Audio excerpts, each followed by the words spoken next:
अब स्टूडेंट के point of view से जानना चाहता हूँ, आपने फटफट सारे रेगिस्तान के नाम गिना दिए, सारे पर्वतमालाएं गिना दी, सारे चौक पॉइंट बता दिए, बच्चों को कैसे याद कराते हो?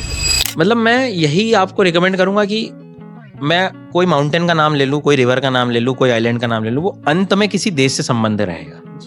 बच्चे का पढ़ते हैं डायरेक्ट नदी पढ़ लूंगा, डायरेक्ट पर्वत पढ़ लूंगा, लेकिन देश नहीं पढ़ूंगा, कैसे याद होगा? मैं कहता हूँ अगर पढ़ना है वर्ल्ड ज्योग्राफी, वर्ल्ड मैप, सबसे पहला आप देशों के नाम पढ़ो, देशों की लोकेशन को समझो, पहले पॉलिटिकल मैप समझो, फिर आता है फिजिकल मैप। साउथ अमेरिका से शुरू करो भले ही आप, पर आपको पता हो कि where is Venezuela, Colombia, Peru, Chile, ये सब कहाँ है। अगर वो हो गया, मैंने कहा अटकामा डेजर्ट चिली में, चिली पता है तो तुम्हें याद भी हो जाएगा। अब चिली पता ही नहीं है तो वो अटकामा भी याद नहीं रहेगा। सबसे बेसिक स्टेप जो मुझे लगती है कि पढ़ना है तो पहले देशों को पढ़ो, उसकी लोकेशन इमेजिन करो।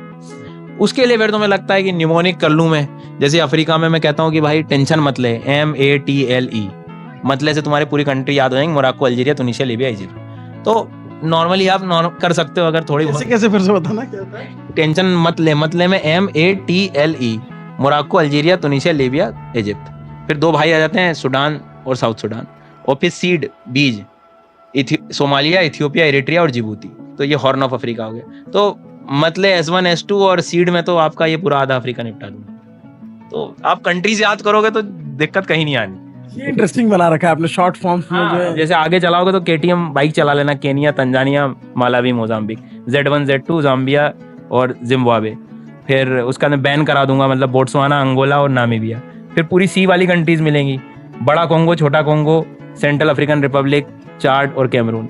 N1 N2 नाइजर, नाइजीरिया और GTV आपका घाना, टोगो, बेनिन। खत्म। फिर M जैसा दिखने वाला माली, इसको एक डंडी बनाऊंगा तो B बन जाएगा, मतलब उसकी कैपिटल बमेको हो गई। खत्म। ऐसे अफ्रीका हो जाएगा।